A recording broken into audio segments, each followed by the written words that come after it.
E aí eu, minha mulher e minha filha passeavam e a gente ia lá em Ouro Preto, né?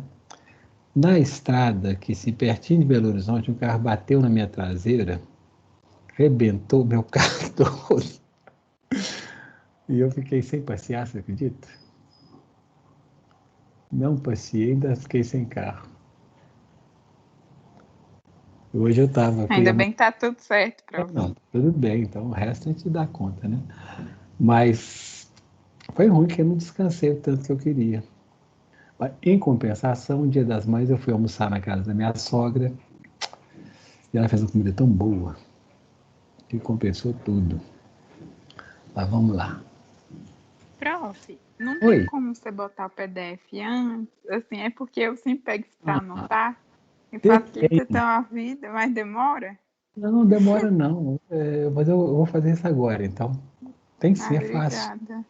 Fácil, porque estou meio cansado, sabe? Assim.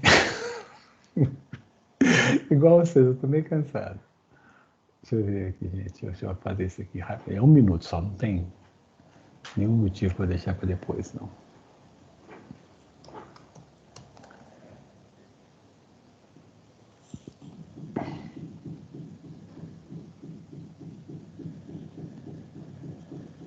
A tela já está compartilhada com vocês, não tá? Tá. Tá sim, prof. Nossa, então eu vou fazer tudo ao vivo aqui, tá vendo? Cadê? Não, esse aqui que eu não quero. Painel controle. A internet está uma beleza, tá?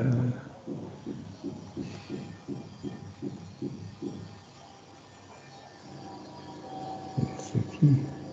Prof, você dá aula pra gente no internato, que eu vi ali? É no internato de saúde coletiva. Esse semestre eu não estou dando aula no internato, porque Entendi. vai apertar demais, mas quando vocês chegarem lá, eu estarei. Daqui 5 anos, Ah, já, já, gente, passa no minuto. aí já vai dar. Vai ver. Eu só já vou colocar aqui, tá?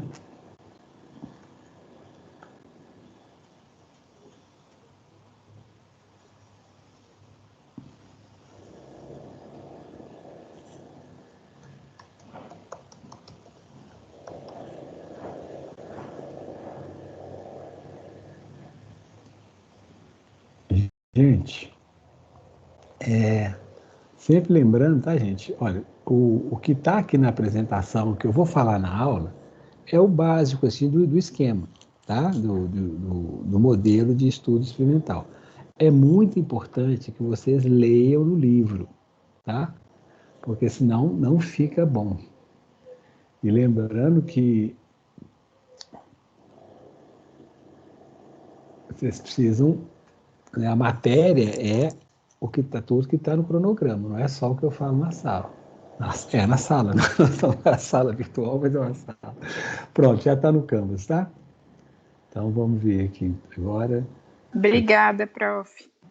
Por nada, baixinho. Pronto, vamos lá. Então vamos ver aqui, gente. Deixa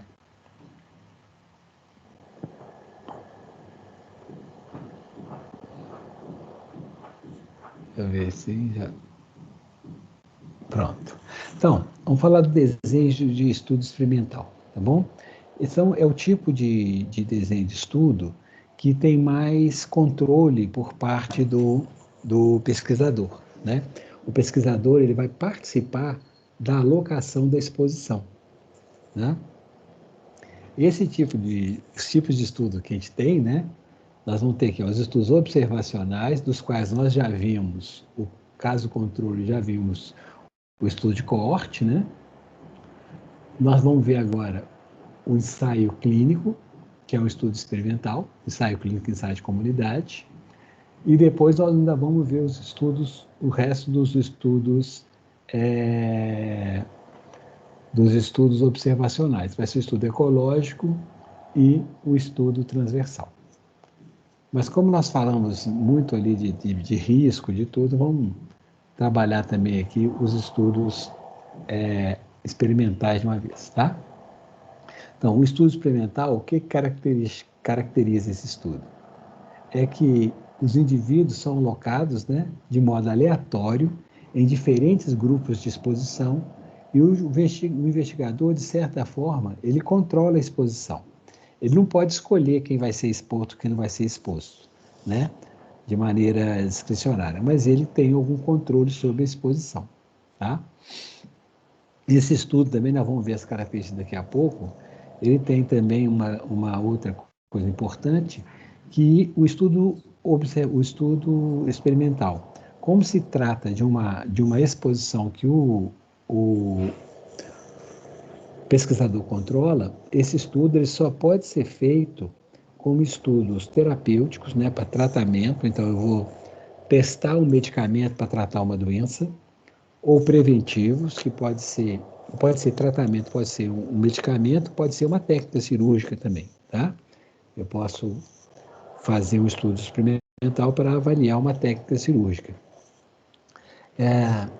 Eu posso fazer estudos, então, terapêuticos, eu posso fazer estudos preventivos, como, por exemplo, uma vacina, né? Ou eu posso fazer um experimento voltado para demonstrar que a atividade física realmente protege o sistema cardiovascular. Eu posso fazer como experimento, né? Então, eu posso expor as pessoas a uma determinada situação, a uma determinada substância, desde que aquilo seja no sentido terapêutico, ou preventivo, ou propedêutico, ou diagnóstico. Eu posso também fazer um experimento para poder verificar se um determinado exame é válido ou não é, né? Eu não posso fazer estudos experimentais para verificar se uma determinada substância faz mal à saúde, né? Eu não posso fazer um estudo experimental para ver o efeito do cigarro, porque eu estaria expondo as pessoas a um fator possivelmente ou provavelmente danoso, né?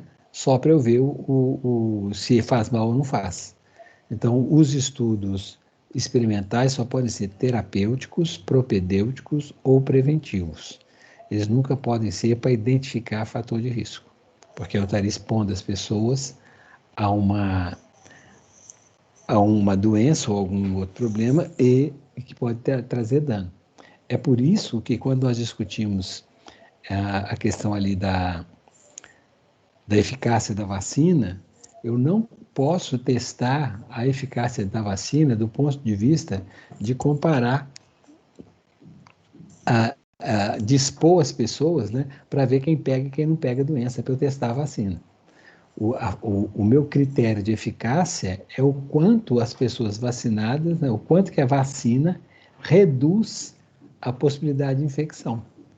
Nesse caso aí do estudo das vacinas, o pesquisador tem controle sobre a ação preventiva, né? Quem vai vacinar e quem não vai vacinar. Mas ele não pode forçar a exposição à doença. Por que o Brasil foi tão procurado para testar vacina? Porque eu só posso testar vacina numa situação onde existe a doença, está acontecendo. Está acontecendo e isso não é uma definição do pesquisador. Então, como o Brasil estava e ainda está tendo, né, uma taxa de infecção muito alta, isso permitiu que se testasse rapidamente as vacinas aqui, porque eu tinha muitos casos acontecendo. O que foi testado foi a eficácia da vacina, né? O produto preventivo, né? Eu comparei quem vacinou com quem não vacinou.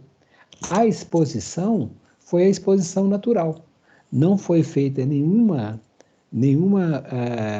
esforço dos pesquisadores para expor mais ou menos qualquer pessoa, né? Então, todo mundo continuou fazendo o que já fazia, né? Então, assim, usando máscara ou mantendo o afastamento da forma que a pessoa quisesse. Isso aí, a exposição à doença não foi definida pelo pesquisador. O que o pesquisador definiu, no caso da vacina, foi a exposição ao produto preventivo, né? Então, eu não poderia fazer, se fosse fazer um estudo para realmente ver a eficácia da vacina no sentido de quem pega e quem não pega a doença, eu teria que vacinar uma parte do grupo, deixar a outra parte sem vacinar e depois, de maneira uniforme, expor tanto o grupo vacinado como o não vacinado ao vírus, né? De uma maneira não natural. Eu vou lá e vou garantir, ó, eu vou fazer uma grande aerosol de vírus e vou colocar todo mundo numa sala e vai ficar todo mundo meia hora lá dentro. Depois eu vou deixar essas pessoas seguir a vida e vou ver quem adoece e quem não adoece e comparar se aqueles que estavam vacinados adoecem menos do que os que não estavam vacinados. Esse estudo não poderia ser feito, porque ele não segue os princípios éticos. Eu não posso expor ninguém a uma situação ou uma substância nociva para ver se realmente faz mal. Tá? É importante. Isso não quer dizer que isso nunca foi feito, já foi feito, só que hoje é crime, né? Hoje é crime você expor alguém dessa forma para ver o que vai dar. Hoje os princípios éticos da pesquisa médica, pesquisa com seres humanos, não admitem esse tipo de estudo, tá bom? Mas vamos lá. Ô, prof, rapidinho. Pois não? Você falou que os estudos só podem ser terapêutico, preventivo ou propedêutico. Mas Isso. aqueles que causam risco para a vida da pessoa, eles não podem participar dos estudos experimentais, é isso? Isso. Eu não posso fazer um estudo experimental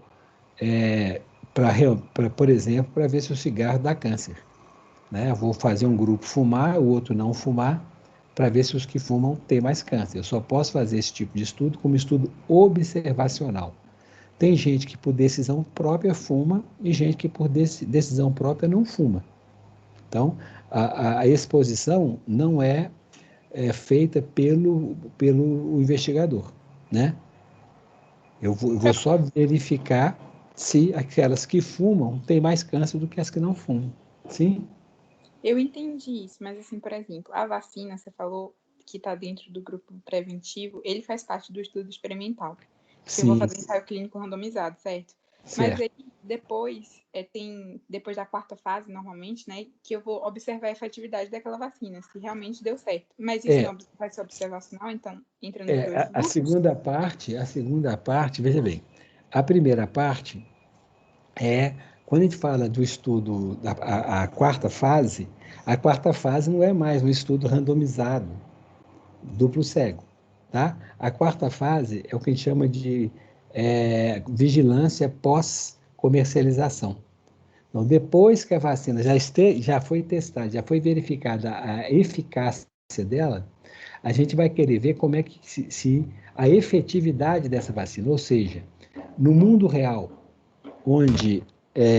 no mundo real, como que essa vacina funciona. O mundo real é as pessoas vacinam ou não, dependendo da política de vacina que tem, né? Pode ser que, no nosso caso aqui, né, a vacina é obrigatória, mas não é compulsória. Você não pode obrigar ninguém a se vacinar, né? Mas você pode criar algumas dificuldades para quem não se vacinou. Por exemplo, se você não vacinou, você não pode assumir um emprego público. Se você não vacinou, você não pode frequentar um determinado local. Isso aí você pode fazer, mas você não pode obrigar ninguém a vacinar. Então, quando a gente fala da quarta fase, é quando você sai dessa fase de controle, né, absoluto ali de, da situação de quem vacina e quem não vacina e vê o que acontece realmente, né? O que está acontecendo realmente. E o que a gente verifica, e aí nós estamos falando de efetividade. Eficácia é o que a gente testa com absoluto controle. É o modelo padrão é o estudo randomizado duplo cego.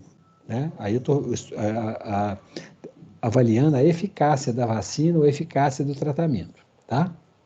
Bom, agora, quando eu vou para o uso corriqueiro da vacina, eu vou falar em efetividade. Na vida real, como a vacina funciona. Às vezes ela pode ser mais efetiva, a eficácia pode ser maior do que a efetividade pode ser maior do que a eficácia, né? Ela proteger mais ainda do que a gente imaginava, ou pode, às vezes, a efetividade ser menor do que a eficácia. Um exemplo, a vacina de febre amarela, que é extremamente eficaz, mas a vacina de febre amarela é uma vacina que tem algumas fragilidades, né? Ela não pode ser exposta à luz, que ela pode se degradar, ela não pode ficar em temperaturas, né? Fora da, se ela ficar muito tempo fora da temperatura ideal, ela pode se degradar. Então, no dia a dia de uso da vacina, né? Algumas vacinas podem se tornar menos eficazes, né? A efetividade pode ser menor que a eficácia. Isso acontecia no passado, porque não se tinha uma rede de frio muito eficiente. Hoje é muito difícil isso acontecer no Brasil. A rede de frio, quem chama de rede de frio, é todo o transporte da vacina, mantendo, né, a temperatura ideal, desde o momento que ela sai do fabricante e chega nos depósitos do Ministério da Saúde, até o momento que ela chega na caixinha de isopor, lá no lugarejo remoto do Amazonas, para aplicar no braço do usuário do SUS, né? Então, a rede de frio no Brasil hoje é muito bem cuidada e muito eficaz. Em 1989, isso. Eu posso ver, depois eu vou pôr esse artigo aí para vocês. Nessa época eu trabalhava na SUCAM, e em 1989 a gente fez a primeira vacinação contra a febre amarela em Bocaiúva, no norte de Minas, perto de Montes Claros. 6 meses depois, nós voltamos lá na cidade e eu fiz um estudo da efetividade da vacina. O que eu peguei? Nessa época, a vacina que a gente fazia, a gente registrava todo mundo que foi vacinado, né? Então, nós fomos nas escolas e fizemos uma amostra, duas amostras de estudantes, né? Ali, crianças de 10 até de 8 até uns 12, 13 anos. E nós colhemos sangue dessas crianças com a permissão dos pais, tudo direitinho, né, feito todo o processo ético como deve ser feito. Então, nós coletamos os soros e comparamos quem tinha vacinado com quem não tinha vacinado em termos de apresentar anticorpos contra o vírus da febre amarela. Na vacina de febre amarela, você tem uma correlação muito alta entre presença de anticorpos e proteção. Então, você pode fazer esse tipo de coisa, né? O que a gente achou, a vacina ela tem uma eficácia em torno de 95%. 95%. Né? E essa proteção é muito fortemente correlacionada à presença de anticorpos. E nós achamos que nessa população a efetividade foi mais baixa do que a eficácia, foi em torno de 84%. Tá? Um dos motivos que a gente, né, explicava isso era exatamente falhas na rede de frio. Eu mesmo vi, né, em algumas unidades de saúde onde a vacina foi aplicada, você chegar e você tinha dentro da mesma geladeira de vacina, você tinha água, tinha sacola de verdura da feira, né? Então, hoje isso não acontece mais, mas na década de 80 você ainda tinha fragilidades na rede de frio de vacinas no Brasil. Então, isso foi avaliado várias vezes, em diferentes vacinas encontrou isso. A vacina de poliomielite, a primeira que foi usada, a Salk, que era injetável, né? Ela vinha era injeção mesmo, né? Vinha em ampolas de vidro. E eu tenho um amigo que tem sequela de poliomielite, né? De paralisia infantil, e o caso dele parece que foi uma história assim. Acho que o avô dele, que tinha uma farmácia no interior, né? E as vacinas ficavam na gaveta, não ficavam na geladeira, ficavam numa gaveta. E essas vacinas, obviamente, acabaram perdendo a eficácia e tem gente que foi vacinada, mas não ficou protegida, né? Depois, quando a vacina passou a ser a vacina oral, isso não aconteceu mais, né? E também a qualidade da vacinação foi muito melhor. Isso já era na década de 80, né? Quando a gente conseguiu controlar a poliomielite no Brasil. Então, só aproveitando essa pergunta que você fez sobre a fase 4 é a fase de estudo de efetividade. A vacina usada da forma que ela é usada na prática, né? Sem aqueles controles da pesquisa. Bom, Então, gente, esse primeiro exemplo aí, histórico, né, de um ensaio clínico, obviamente que não seguiu todos os critérios éticos, né? Em 1747, esse James Lind, que era um médico da Marinha Britânica, e naquela época uma coisa importante que tinha entre os marinheiros, os navegantes, era o escorbuto, né? Era uma doença muito comum entre os marinheiros. E o James Lind, esse que era um cirurgião inglês, ele integrado com esse fato dos marinheiros, com a história de um marinheiro que desembarcou numa ilha, né? Depois de foi desembarcado numa ilha e ter sobrevivido com uma dieta à base de folhas. E esse cara sobreviveu, não teve escorbuto, não teve nada, tá? Então ele resolveu comparar alguns diferentes tratamentos para o escorbuto para ver se tinha algum resultado, né? E ele fez o seguinte, né? A hipótese dele é que o escorbuto não era a hipótese dele, né? Uma das hipóteses dele é que o escorbuto era uma doença associada à carência de frutas cítricas na alimentação, tá? Porque o cara tinha comido, né, frutas cítricas e não tinha ficado doente. Então ele fez o seguinte, né? Esse é o livrinho publicado acho que uns 40 anos depois do experimento mesmo, né? Ele fez o seguinte, ele separou lá os doentes, né?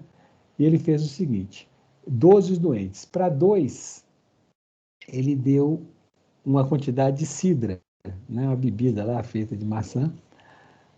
Para outro grupinho, ele deu 25 gotas desse elixir chamado vitriol, que eu nunca consegui descobrir o que era, vou até tentar. Para outros, ele deu 2 colheres de vinagre, né? Para o outro grupo, ele deu água do mar. E para um outro grupo, ele deu 2 laranjas e 1 limão para cada pessoa. E para o outro grupo, ele deu noz moscada, que é um tempero também, que vocês devem conhecer. A gente usa em muitos alimentos aí, em alguns pães e doces também. Noz moscada, tá? E o que ele verificou com isso? Um efeito muito rápido e visível, né? Que foi percebido com o uso das laranjas e dos limões. Em 6 dias, né? Um dos que recebeu a dieta de laranja e limão já estava bem, né? Já tinha melhorado. E só que esse experimento dele só foi repetido novamente em 1795, né? Ele fez isso aqui em 47. Então isso foi mais de 40 anos depois que esse experimento foi repetido novamente, né? E nesse experimento ele colocou o suco de limão ou lima na dieta dos marinheiros ingleses. E com isso, né, eles conseguiram evitar o escorbuto, né? Então o que ele fez? Ele fez um experimento, que é um teste, uma comparação. Ele realizou isso em situações controladas, né?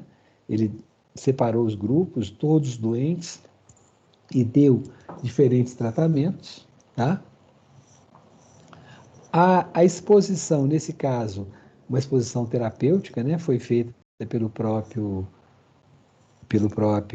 pesquisador, né? Então ele interviu na exposição e fez comparação com outros grupos, né? Nesse caso, pessoas que receberam outros tipos de possíveis tratamentos, tá? Quando a gente fala de uma pesquisa, um estudo, né, experimental, a gente vai passar por esses passos todos, né? Mas a gente, antes de começar, quando vocês devem ter ouvido falar em fase 1, fase 2, não é isso? Então, eu vou buscar alguma evidência que me aponte a possibilidade daquela substância, daquele medicamento, daquela droga ou daquele procedimento que eu vou fazer trazer benefício, né? Então, antes da intervenção, do experimento ser feito, eu vou fazer uma série de pesquisas preliminares. No caso, hoje você vai fazer primeiro uma parte in vitro, né?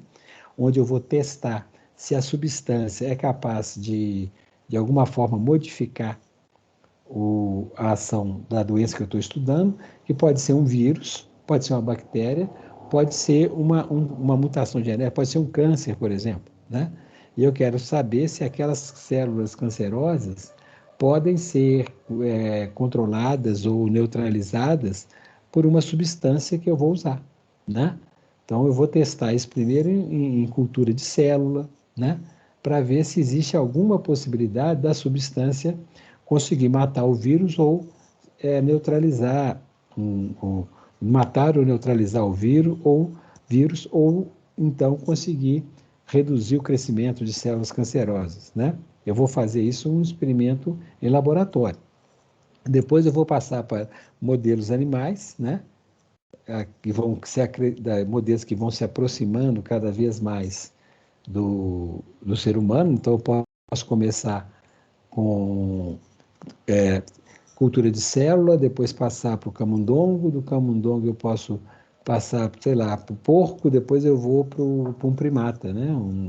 Algum tipo de primata não humano, para experimentar aquela vacina ou aquele tratamento, né? Uma vez que eu tenha constatado que aquele ali pode ter efeito in vitro e nos modelos animais, eu vou testar a segurança desse medicamento novamente em um pequeno grupo de seres humanos, né? E ver se ele consegue me dar alguma possibilidade de eficácia, né? Então, nos ensaios de vacina, quando eles chegam na fase 2, que eles estão vendo a segurança e a efetividade, a eficácia da vacina, se ela realmente consegue ter algum efeito, eles vão ou ver se ela gera anticorpos, ou ver se ela... e ver também se ela causa algum efeito grave, né? Por exemplo, vacina. Muitas das vacinas que a gente está usando, elas dão dor local, algumas podem dar um mal-estar mais generalizado e mais duradouro, algumas podem chegar, inclusive, a dar trombose, né? Como a gente viu no caso da AstraZeneca. Gente, vocês acham que as outras vacinas que a gente usa corriqueiramente podem fazer mal? Por exemplo, vacina de sarampo pode fazer mal para as pessoas? O que vocês acham? Fazer mal, acho que não, Henrique. E vacina de poliomielite pode fazer mal para as pessoas? Não sei. Febre amarela, vacina de febre amarela. Para quem tem alergia a ovo, sim. Gente, todas as vacinas que eu falei podem ter efeitos colaterais, inclusive efeitos graves. Só que, por exemplo, vacina de sarampo, ela pode causar síndrome de Guillain-Barré. Não só de sarampo, outra vacina da gripe também pode. Síndrome de Guillain-Barré é uma síndrome, uma paralisia flácida, né? Normalmente reversível, mas eventualmente pode ser irreversível, que pode acontecer numa probabilidade muito baixa com pessoas que tomam a vacina de sarampo ou a vacina de febre de gripe. A vacina contra a influenza também pode dar síndrome de Guillain-Barré. Só que a infecção pelo sarampo gera muito mais casos de síndrome de Guillain-Barré do que a vacina, né? O próprio vírus do sarampo gera reações desse tipo, paralisia de Guillain-Barré. Então, todos os medicamentos que a gente usa, todos, as vacinas, elas podem fazer mal. A vacina de febre amarela, para quem tem alergia a ovo, pode dar um quadro grave. É muito raro, mas pode acontecer. A vacina de poliomielite, que é feita com vírus vivos atenuados, pode eventualmente haver uma reversão do vírus para o vírus selvagem e a pessoa ter poliomielite. Isso acontece, mas é muito raro, né? A penicilina, que cura a sífilis, pode causar em algumas pessoas alérgicas um choque anafilático. E isso acontece, mas é muito raro, né? Quer dizer, o benefício comparado com o risco dá um saldo muito positivo, muito positivo. Então, quando as pessoas falam, vacina de sarampo pode fazer mal? Pode. A de sarampo, a de poliomielite, a de febre amarela, a de hepatite, todas podem fazer mal. Só que comparando o benefício com o risco, é muito melhor tomar a vacina. É claro que se você pensar no nível individual, quem teve acima de Guillain-Barré teve, na gripe ou no sarampo, o que for. É muito raro de acontecer, mas se vai aplicar em milhões de pessoas, é claro que vão acontecer alguns casos. Agora, não vacinar, se ninguém se vacinar, o que acontece? O número de mortes, internações e essas próprias efeitos tipo Guillain-Barré são causados pelo vírus também. Então, em termos populacionais, o risco ele é largamente compensado pelos benefícios. Então, assim, por que a gente tem que ser muito criterioso, o médico tem que ser muito criterioso ao receitar um medicamento ou indicar uma vacina? Ele tem que fazer isso para quem realmente precisa, né? Por quê? Todos os medicamentos podem causar efeitos adversos. Vocês sabem que você pode morrer de beber muita água? Água do pote. Vocês sabem disso? E não é Sim. morrer afogado, não. Se você beber água demais, você pode morrer. Você fica tão diluído, né, os seus eletrólitos, que isso já aconteceu. Então, a dose é que faz o veneno, né? E no caso aí das vacinas, dos medicamentos, a gente trabalha sabendo disso. Saiu agora essa história da vacina da AstraZeneca causar algum tipo de trombose. Pelas coisas que eu li, o risco é muito baixo, mas ele existe, né? E deve existir algum risco com quase todas as vacinas que a gente usa. A gente usa porque sabe que o benefício é muito maior do que o risco. Então, se a gente não vacinar ninguém, vai morrer muito mais gente, né? Quando se falou aí em fazer a imunidade de rebanho, permitindo que todo mundo entrasse em contato com o vírus, né? Isso assim, isso aí leva diretamente a um genocídio. Porque imagina o seguinte, se a gente tiver uma doença que causa de meio caso por mil, meio caso por mil, né? Se eu tiver uma letalidade de meio por mil, né? Se todo mundo que se expõe ao grupo, a cada 1.000 pessoas que se expõem, meia pessoa adoece, né? Meia pessoa adoece. Quantas pessoas, se a gente expusesse 200 milhões de pessoas, 200 milhões de pessoas a uma doença que tem uma taxa de letalidade de uma em cada 1.000, né? Se a gente expusesse 200 milhões de pessoas, quantas pessoas iriam morrer? Porque a gente fala, não, vou expor todo mundo para poder pegar a doença e para criar imunidade, né? Eu estou falando, então, que eu vou expor todo mundo. Então, se todo mundo tiver contato com o vírus, mesmo sendo com um risco muito baixo, nessa quantidade de gente, vai matar uma barbaridade de pessoas, né? Porque é um risco pequeno, mas numa população muito grande. Então, isso vai gerar uma quantidade de mortes muito grande, né?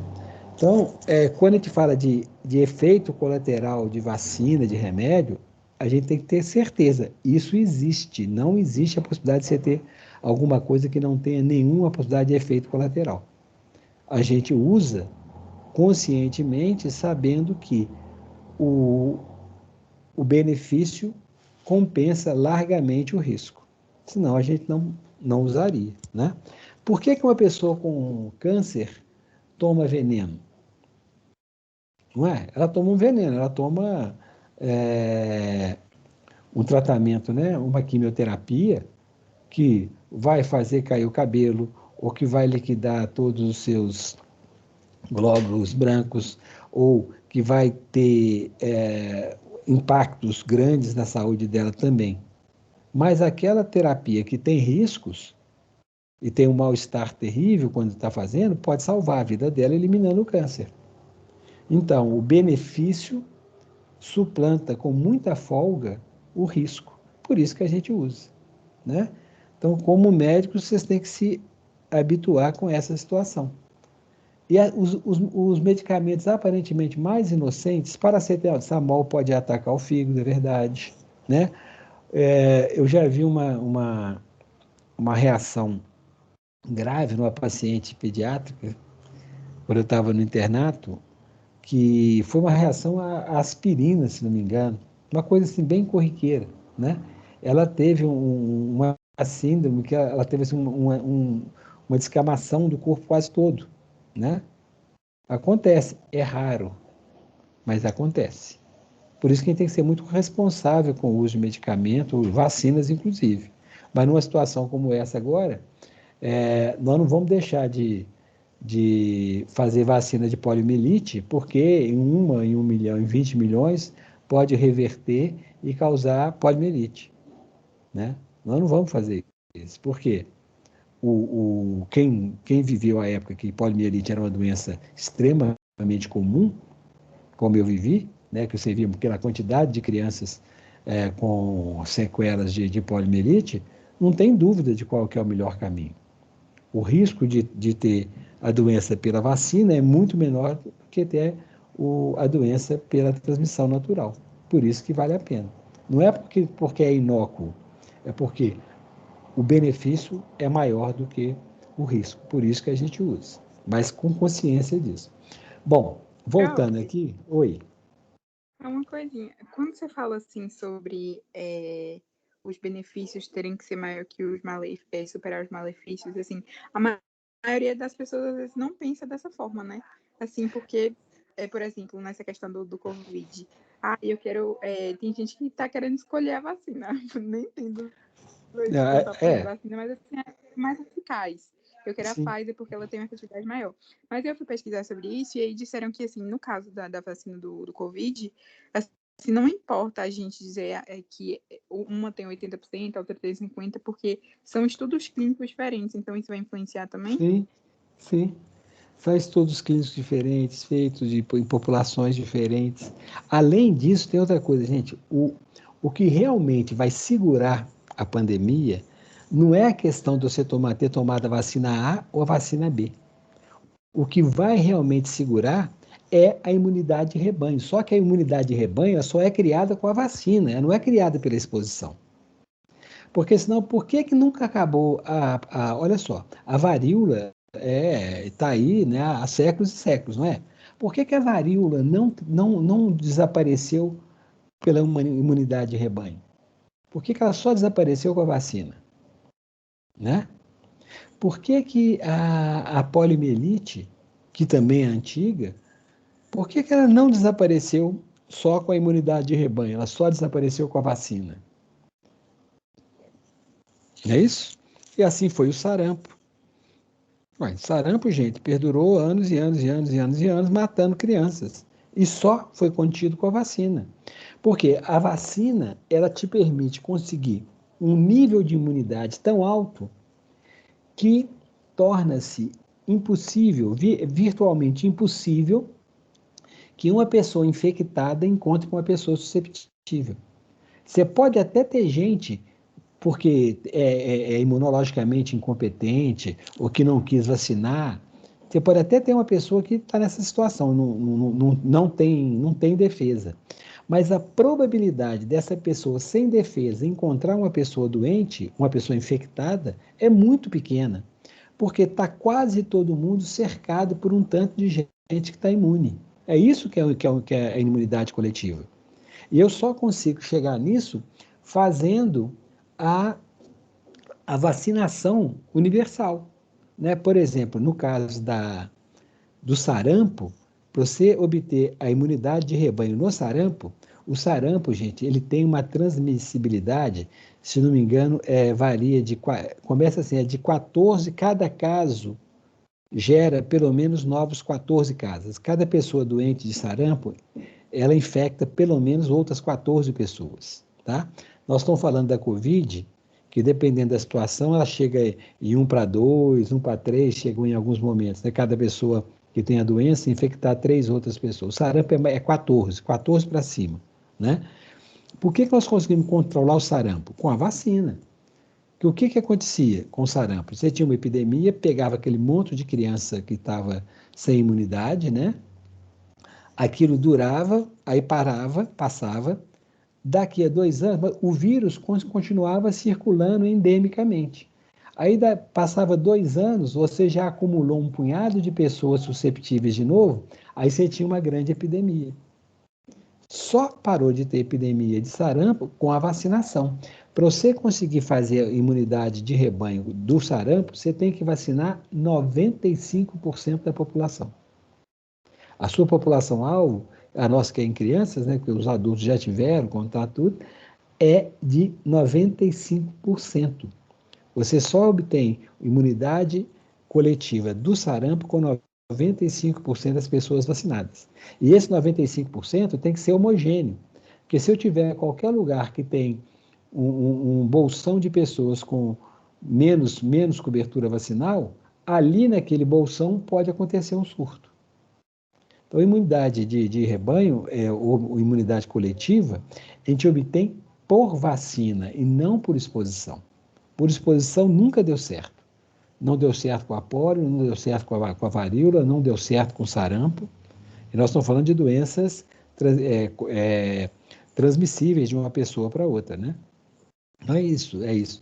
A gente vê isso com dengue. Dengue não é uma doença contagiosa, ela é transmitida por vetor, né?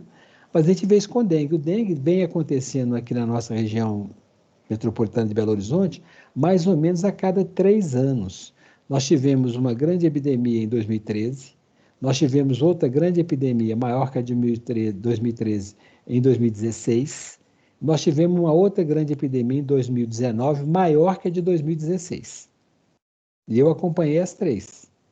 Então, assim, a gente vê, né, isso e não para. O que acontece? Você consome susceptíveis, daqui a pouco tem mais gente, ou então daqui a pouco são 4 vírus aqui no Brasil, né? Entra um vírus que está há muito tempo sem circular, aí tem muita gente que não é imune, aí vai começar um novo ciclo de dengue. Então a gente consegue essa imunidade de rebanho por vacina, nunca foi por exposição. Por exposição implicaria de ter uma mortalidade imensa, que eu tenho certeza que ninguém teria coragem de fazer, né? Se eu pensasse, se fosse uma pessoa por 1.000, né? Então, em cada 1.000 morre uma pessoa. Em cada 1.000.000 morrem 1.000 pessoas, não é isso? 1.000 pessoas. E assim vai. Se você for, então, você vai ter no mínimo 200 mil mortos, né? Ou 2 milhões de mortos, né? Você pensar em 1% de 200 milhões, né?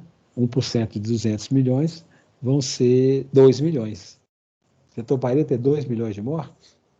Ou se a letalidade fosse de 0,5 por 1.000, 1 milhão de mortos? Nós estamos chegando perto já passamos os 400 mil mortos, né? Estima-se que a gente chegue, talvez em julho, em mais de 500 mil mortos.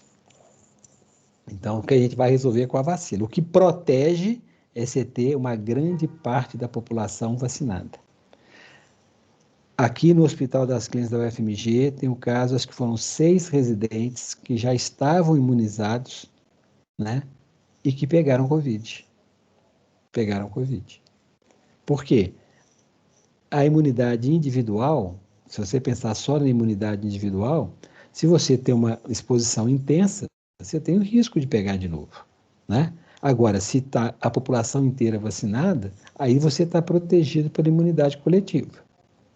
É tão difícil encontrar uma pessoa susceptível com uma pessoa em transmissão que virtualmente você não tem mais transmissão da doença. Gente, sigamos, né? Eu falo disso, falo demais toda vez que eu falo disso, porque eu acho que é muito importante a gente ter esses conceitos na cabeça. Porque hoje todo mundo, vocês são estudantes de medicina, você sabe que vocês já viraram referência para a família, né? No primeiro dia que você falou que ia fazer vestibular de medicina, já tem gente perguntando sobre remédio.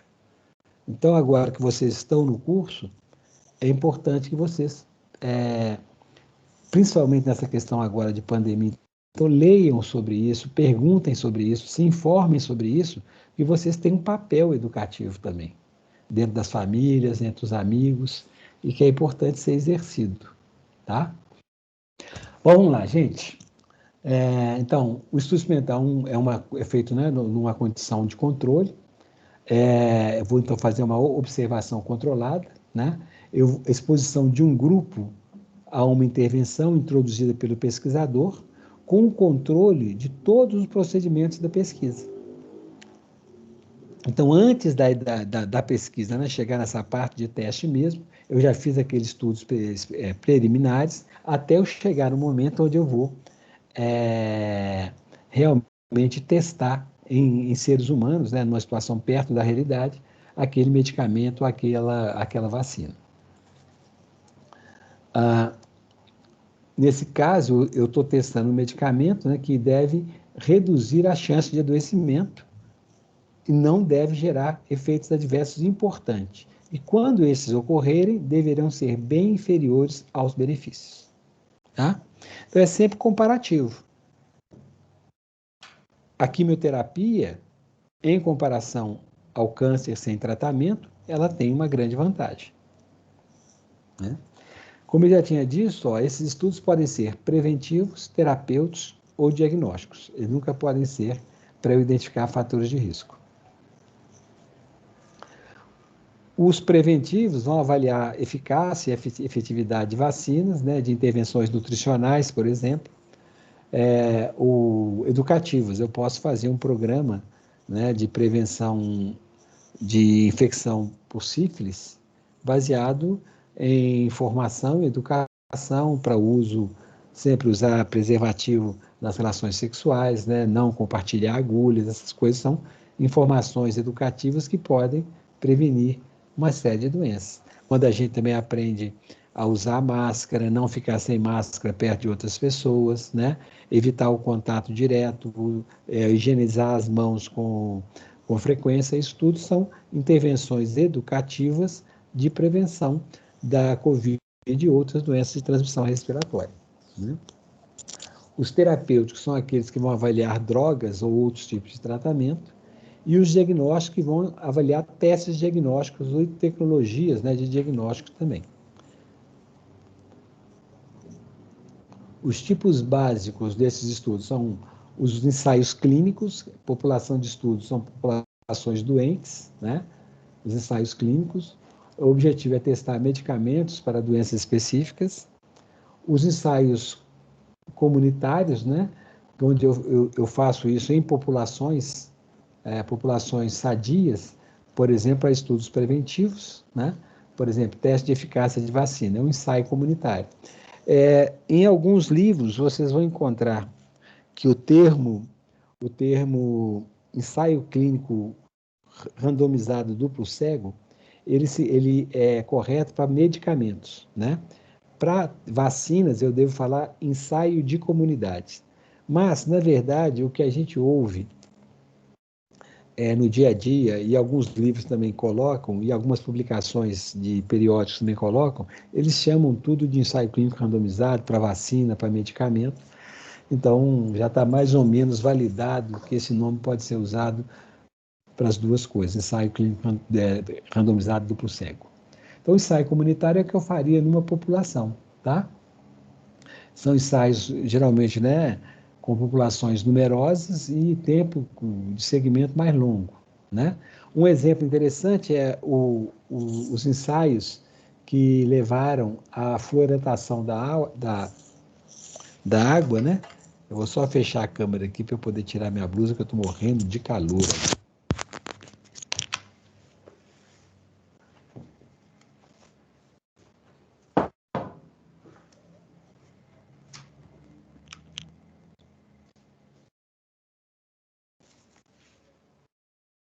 Ele faz assim para não... Vocês não querem que tenha a pança do professor, né? Porque tá tirando Então, gente, esses estudos, ensaios comunitários, o da fluoretação da água, né, para controlar a cárie dentária, ele é um exemplo, sempre aparece em todos os livros, que ele é muito interessante. Primeiro porque ele começou com uma coisa que a gente chama de quase experimento, né? As pessoas começaram a verificar, começou com uma correlação de as pessoas que tinham manchas nos dentes, as manchas escuras nos dentes, apresentavam menos cáries, né? Então, essas manchas escuras eram por depósito de flúor no dente, no esmalte do dente. E essas pessoas que tinham essas manchas tinham menos cárie. Aí chegaram a essa conclusão. Será que o fato de usar uma água com mais flúor se serviria para prevenir a cárie dentária? Tá? Então, depois disso, dessa observação, eles fizeram o que a gente chama de quase experimento, que eles pegaram duas cidades, uma que tinha uma alta concentração de flúor na água e a outra que tinha uma concentração baixa de flúor na água. E aí, eles foram estudar o índice CPOD, né, que é aquele que eu já falei com vocês, índices cariados, dentes cariados, cariados perdidos e obturados, né? Um dente cariado, um dente perdido, um dente obturado foi porque teve uma cárie, né? Então, eles compararam o CPOD é uma média do número de dentes cariados, perdidos e obturados, que eu pego na população escolar, né? Na população escolar, acho que era de 7 a 12 anos, se não me engano. Então, você vai lá e conta quantos dentes, né, cariados, perdidos e obturados cada criança tem na boca, e aí você faz uma média desse índice de CPOD, né? Então, esse índice, eu posso comparar as médias dele, e aí o que eles viram que naquela cidade onde tinha um alto teor de flúor na água, o índice de CPOD era menor do que aquelas cidades que tinham um baixo teor de flúor na água. E depois eles partiram para um outro experimento, aí um experimento mesmo, um ensaio de comunidade mesmo, que eles fizeram o seguinte: pegaram duas cidades que tinham a mesma concentração baixa de flúor na água, avaliaram as médias do CPOD nas duas cidades e fizeram o seguinte: uma das cidades sofreu uma intervenção que foi começar a fazer uma suplementação de flúor na água de uso comunitário, para beber, na água de beber, para preparar comida, né? E acabou indo também na água de lavar chão, de lavar louça, tudo com flúor, né? E então eles fizeram isso numa cidade, deixaram como estava, na outra começaram a fazer um suplemento de flúor na água. Depois de algum tempo, alguns anos de observação, o que eles viram? Aquela cidade onde o flúor passou a ser utilizado, houve uma queda do CPOD, né? Houve uma queda do CPOD. E aquela cidade onde o flúor não foi adicionado, continuou crescendo o CPOD, né? Ou mantendo os mesmos níveis de CPOD naquela população escolar, tá? Então, com isso, se comprovou que, efetivamente, a fluoretação da água reduzia o risco de ter cárie dentária. Então, hoje, no Brasil, a gente continua tomando água com flúor, lavando o carro com flúor, tomando banho com flúor, tudo com flúor, né? E outras coisas foram feitas também, né? Como toda pasta dental tem que ter flúor, né? Nas escolas se faz a aplicação de flúor nas crianças do ensino fundamental. São formas, você tem muitas escolas que tem o escovódromo, né? Para ensinar as crianças a escovar corretamente os dentes. E se você está escovando o dente com uma pasta de dente que tem flúor, e usando a água que tem suplementação de flúor, isso dá uma proteção que mudou completamente a história da cárie dentária no Brasil, né? Isso começou no Brasil na década de 70, começou várias escolas de odontologia, inclusive a odontologia da PUC, né?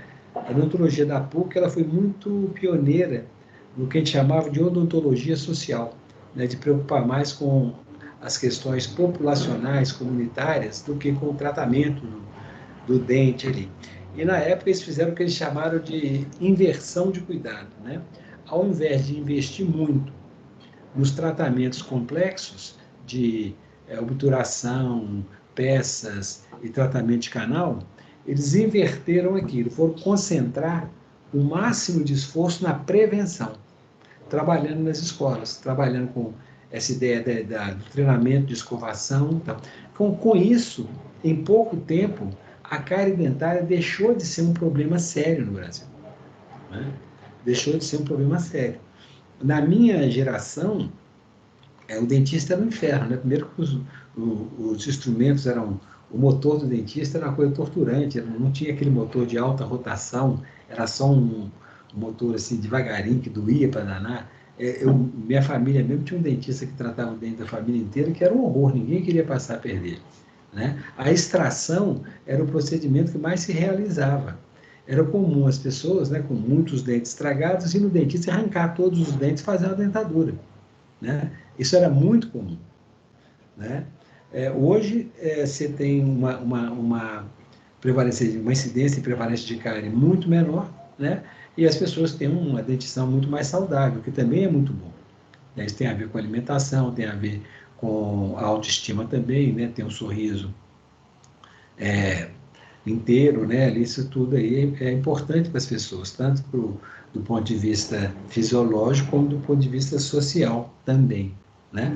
Então, esse experimento, esse ensaio de comunidade, ele conseguiu provar isso, e isso deu a sustentação para uma série de outras intervenções, como essa que eu falei aqui da inversão do cuidado, que aconteceu com muito sucesso aqui em Minas Gerais, e depois se espalhou também para os outros estados todos. Né?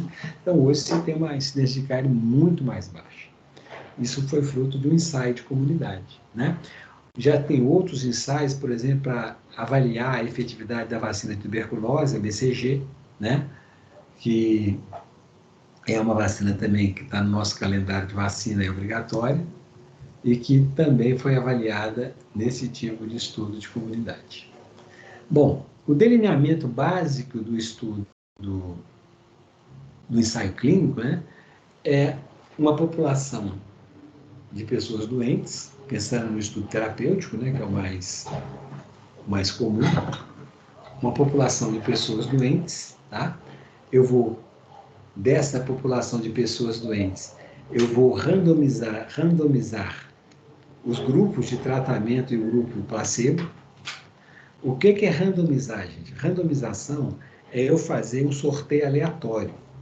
Quando eu falo de sorteio randomizado ou aleatório, estou querendo dizer o seguinte, que cada pessoa que vai entrar no estudo tem a mesma probabilidade de cair num grupo ou no outro. Né? Ao entrar no estudo, ela tem 50% de chance de ir para o grupo de tratamento, 50% de chance de ir para o grupo placebo. Tá? Então, quando eu falo estudo randomizado, é que as pessoas, ao entrar no estudo, têm a mesma probabilidade, igual e conhecida, de cair num grupo ou no outro. Isso que é a randomização. As técnicas de randomização eu tenho diversas, né? Eu posso fazer isso a partir de uma lista de números aleatórios, eu posso fazer isso criando, né, uma série de envelopes onde com metade deles com indicação para um grupo, metade para o outro, e o cara vai chegar e tirar um envelope daquele que está completamente misturado, e aquele vai definir o grupo que ele vai, e assim por diante. Tá? Então, randomização é isso. Qual que é o objetivo fundamental da randomização? O primeiro objetivo é evitar vieses de informação, para que a pessoa que vai examinar, e claro, isso vem junto com uma outra coisa que é o cegamento, né, que eu vou falar daqui a pouco. Então, a primeira coisa importante da randomização é ninguém saber quem está indo para cada grupo. Por isso que a gente fala do grupo duplo cego, né? Ninguém sabe quem está indo para um grupo ou para o outro. E por que isso é importante? Para evitar que o conhecimento das pessoas que participam do estudo, tanto do sujeito, aquele que está tomando o remédio, como aquele que vai medir o resultado, não seja influenciado por essa informação, né? Se a pessoa sabe que está no grupo placebo, né, ele sabe que não tomou o remédio, tá? Então, ele pode ou ficar mais desanimado, porque ele sabe que não tomou remédio, vai ser mais queixoso, ou ele vai ser mais cuidadoso, porque ele sabe que não tomou remédio, então ele vai evitar qualquer coisa que possa piorar a situação dele. E isso tudo, qualquer atitude, tanto para um lado quanto para o outro, pode enviesar o resultado, né? Por outro lado, o cara que sabe que está tomando a droga que está sendo testada, ele pode ficar mais animado pelo simples fato de saber que está tomando a droga, né? Ele pode ficar mais animado, ele pode responder de forma mais otimista, ele pode sentir menos dor, porque ele está mais, né, focado, mais alegre, mais feliz, e assim por diante. Por outro lado, a pessoa que está examinando, né, se ele sabe que aquela pessoa que ele está examinando, vamos supor que é um estudo voltado para uma doença grave, um câncer, por exemplo, né? Ele pode, sabendo que essa pessoa que não está tomando placebo, não está tomando a droga, ele pode ser mais cuidadoso no exame. Fala, esse cara aqui, eu sei que ele não está tomando remédio, então eu tenho que tomar mais conta dele, porque ele pode piorar de repente. Então, meu exame físico dele, meu cuidado com ele vai ser maior.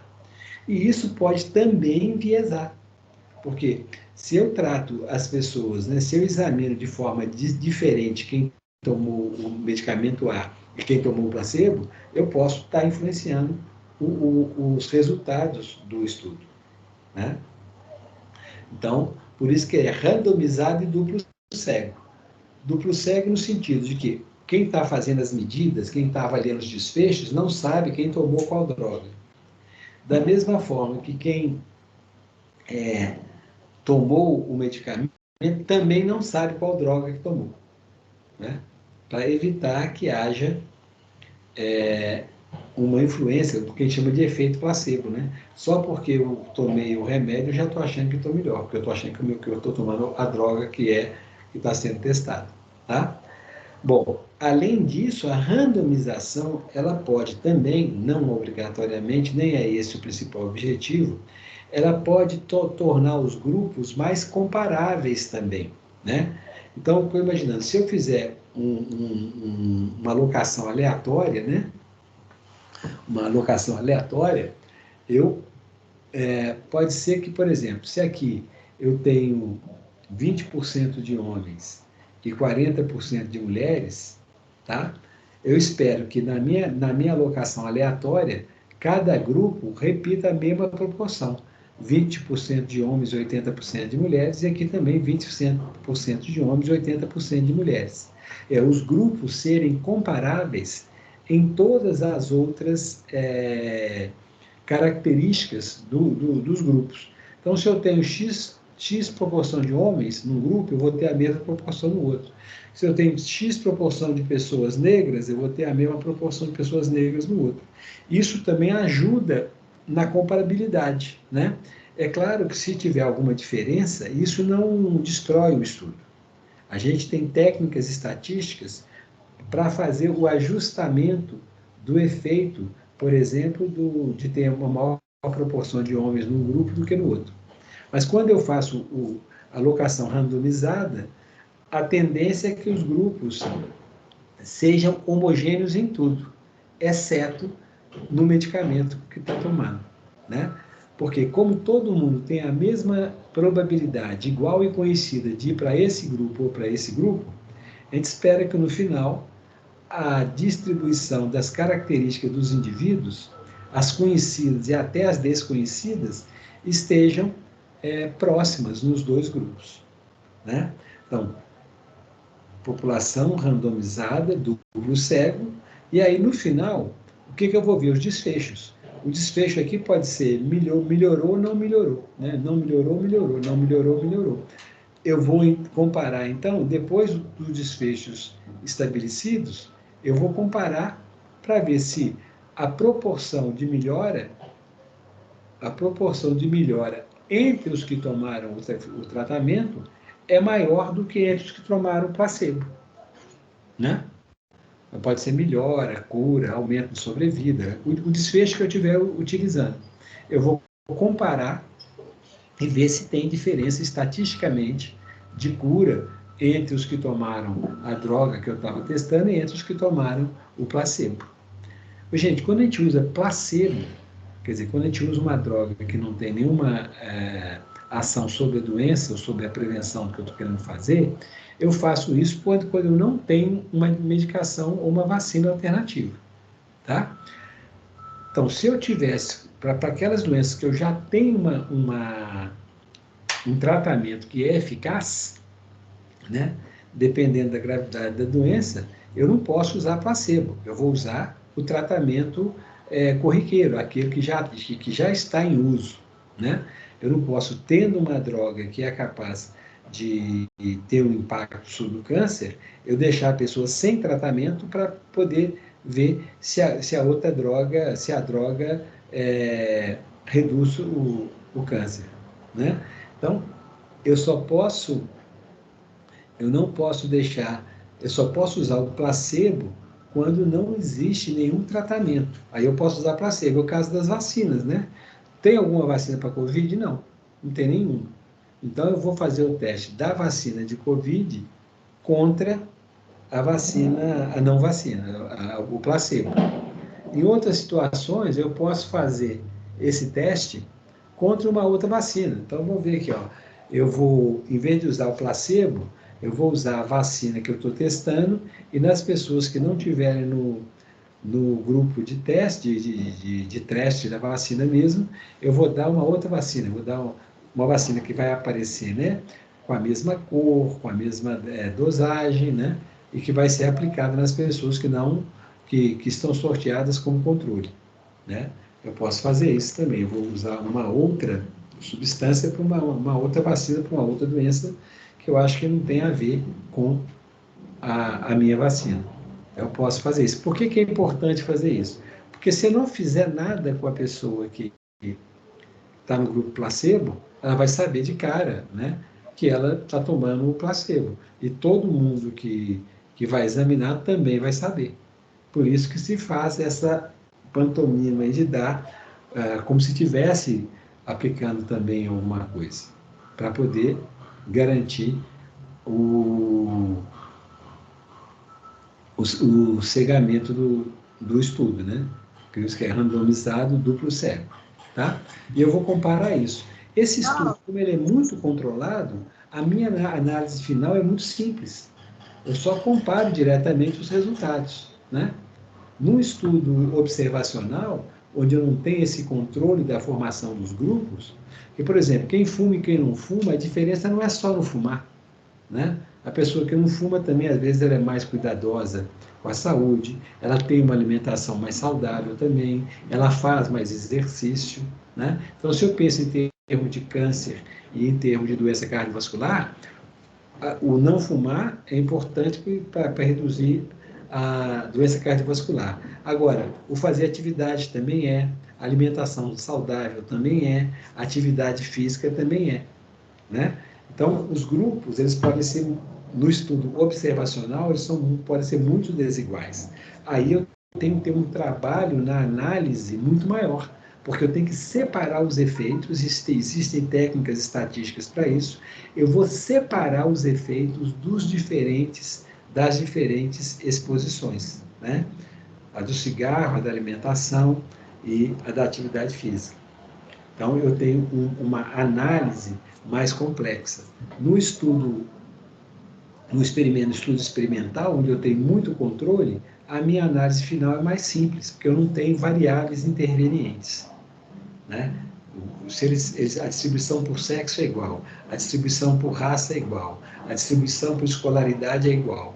Aí eu vou ter que me concentrar só nessa diferença aqui, proporção que melhorou num grupo e no outro, sem pensar em todas essas possibilidades de vieses.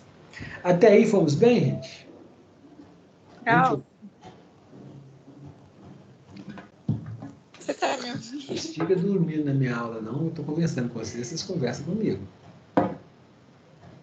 Hein, Prof, turma? você tá me ouvindo? Vamos bem até aqui? Eu tô te ouvindo, Bárbara. Ô, gente, desculpa, é que eu estou sem o fone. Vocês estão falando, eu não estou ouvindo. Eu tô aqui, prof. Não, eu tirei Mas- o fone na hora que eu fui tirar a blusa. É, Mas você vocês pode- estavam me ouvindo bem, gente? Tava. Ai, que bom. Só faltava vocês não estarem ouvindo esse tempo todo sem falar comigo, né? Você pode repetir, por favor, o conceito de duplo cego? Então, o duplo cego é que nem o paciente, nem o participante, né, não é paciente, participante, o sujeito do estudo, que é a pessoa que está sendo tratada com um ou com o outro, não, a pessoa então, o participante ou o sujeito, ele não sabe se ele tomou a droga que está sendo testado ou o placebo, a outra droga. Estou aqui, desculpa. Peraí. Né? Ele não sabe se tomou o tratamento ou o placebo. Então, quer dizer, isso aí seria o simples cego. O paciente, o participante não sabe o que está tomando. O duplo cego implica que a pessoa que está aplicando o medicamento que está avaliando os resultados, se melhorou ou melhorou, também não sabe quem tomou o quê. Tá? Por isso que é duplo cego. Nem o participante, nem o examinador sabem qual droga que foi aplicada. Tá? Isso que é o duplo cego. Se fosse na Valeu. vacina... Hã? Entendi, obrigada. Tá bom. Se fosse na vacina, o que eu estaria fazendo? População randomizada, né? Um grupo vai tomar a vacina, o outro vai tomar outra coisa que não é a vacina, né? Mas quem tomou a vacina e quem não tomou a vacina não sabe, né? Quando ele é randomizado e duplo cego. Nem o participante sabe se está tomando a vacina ou o placebo, e também quem vai acompanhar, né, e vai verificar os casos da doença, também não sabe quem tomou a vacina e quem tomou o placebo. Só no final, depois que a gente já tiver calculado aqui a incidência nesse grupo, vamos ver, esse grupo aqui vai chamar grupo A, esse aqui grupo B, ninguém sabe quem é quem, né? Só depois que eu fizer a comparação, né, que eu medir a incidência num grupo e a incidência no outro, comparar, aí é que eu vou saber qual grupo é que tomou a vacina, né? Eu posso ter um pressuposto, falar, gente, ó, o grupo que antes de eu abrir o protocolo, eu posso fazer o teste. Eu vou considerar o grupo que teve mais casos como sendo o grupo não vacinado, o grupo que teve menos casos como sendo o grupo vacinado, tá? Eu vou lá e faço os cálculos todos. No final é que eu vou verificar quem era cada grupo. Se desse tudo muito errado, né?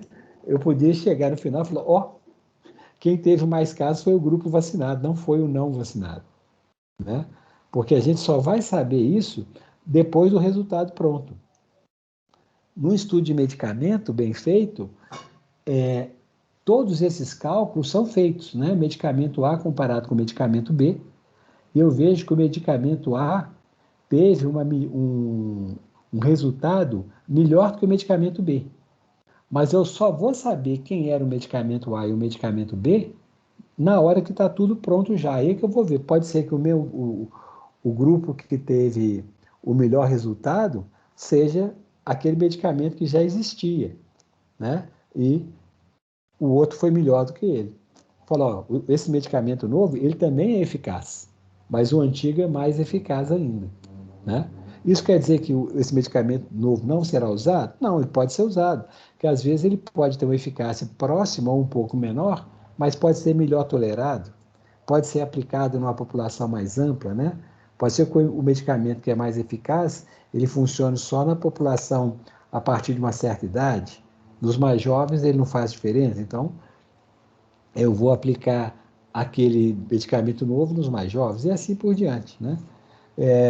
O fato é que um estudo bem feito, eu só vou saber quem é quem depois de tudo computado. Depois de eu já saber qual foi a prevalência, a incidência de melhora aqui e aqui. Depois é que eu vou saber quem é quem. Na vacina é a mesma coisa. Eu vou ver qual foi a incidência da doença num grupo e no outro. né? Num grupo e no outro. Mas eu só vou saber qual era o grupo que tomou a vacina e qual o grupo que não tomou a vacina depois de tudo computado. Depois de já ter identificado todos os casos que aconteceram num grupo e todos os casos que aconteceram no outro. Aí eu vou quebrar o cegamento e vou fazer a conta final. E vou falar, olha, a vacina tem uma eficácia de X, né? Nós vimos a Ô, prof, mas eficácia da assim, vacina. Pode falar? só uma coisa, eu acho estranho, assim, ninguém sabe, por exemplo, que você falou que o duplo cego, no caso, nem o participante do estudo que está ali recebendo a vacina, por exemplo, e nem o avaliador, que no caso Sim. pode ser o médico, eles sabem, mas assim, pelo menos o pesquisador que está por trás da pesquisa, eles Não, sabem? não, Também não? não. Então, assim, eles só vão saber depois da comparação do resultado. É, Mas o assim, estudo bem feito é assim. mas e se o resultado é o mesmo? Como é que vai saber? Ué, não, se o resultado deu o mesmo, só está dizendo que um e outro são iguais, né? Não, no final das contas, como é que você já assistiu Grey's Anatomy? Ou Já. então, você lembra naquele episódio, não é spoiler que isso foi lá atrás, né? Quando a Meredith vai lá, pega um envelope para o tratamento da mulher do chefe lá que estava com Alzheimer, que ela Lembro, queria que... Você lembra disso? Você lembro. viu que os pacotinhos vêm todos fechados. Alguém prepara os pacotinhos e deixa lá. Você lembra que naquele ali, e só na hora que eles. E lá naquele outro, eles até ficavam sabendo, né? Que aquele não era duplo cego. Porque na hora de aplicar o medicamento, na hora que pegou o pacotinho, o cara abria e via se era droga, se era o placebo. Aquele é simples cego, é randomizado, porque aqueles envelopes, eles foram colocados numa ordem randômica, né? Então, dentro do pacotinho, falava que se era droga ou se era o placebo. Então, aquele é um randomizado, mas não é duplo cego. Porque a pessoa que tomou o medicamento não vai saber o que tomou, mas os médicos que aplicaram sabem. No duplo cego, aquilo vem da mesma forma, né? Vem os pacotinhos com numeração e cada pacotinho daquele tem um código. Alguém que está com o código guardado em outro lugar sabe o que tem em cada pacotinho. Está lá, está guardado, fechado. Aqui, na hora que chega, o cara que está aplicando o medicamento, ele pega o pacotinho, anota o número, o código que está ali. Aquele vai ser o código do medicamento que aquele paciente tomou. Mas ele não sabe que medicamento que é. Ele sabe que ele tomou do pacotinho X. Só depois de tudo feito, depois de já ter feito toda essa parte aqui, é que vai ser quebrado o código. Aí vai falar, ó, quem eram os caras que tomaram... Então, assim, ó, quem tomou os pacotinhos G64, G97, tá? Isso aqui é o grupo A. O outro aqui é o grupo B. Ok, eu já sei quais são os grupos, né? Agora, eu vou verificar qual era a droga de cada grupo. Então, assim, eu posso, no momento que eu estou fazendo, pode ser um monte de código que ninguém sabe o que é. Alguém está guardado lá atrás, em outro lugar, está guardado o que tinha em cada envelope daquele, né?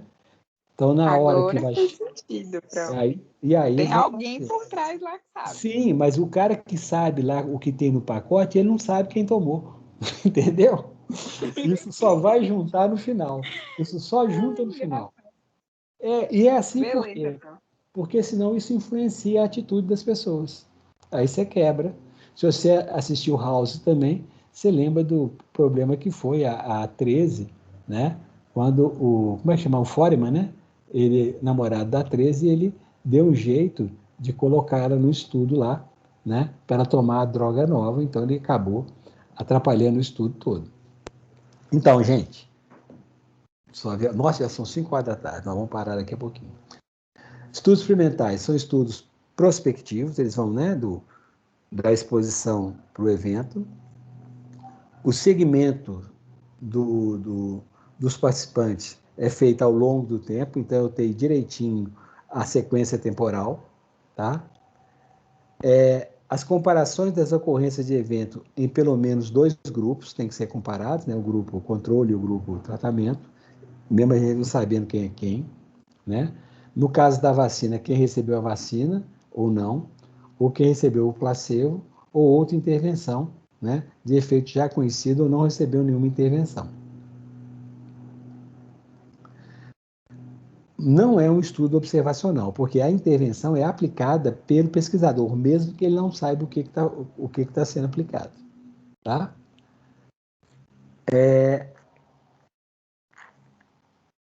Os grupos, né, devem ser bem definidos, né? Eu devo tentar fazer com que os grupos sejam semelhantes em tudo, exceto na exposição, para eu não ter fatores intervenientes, né?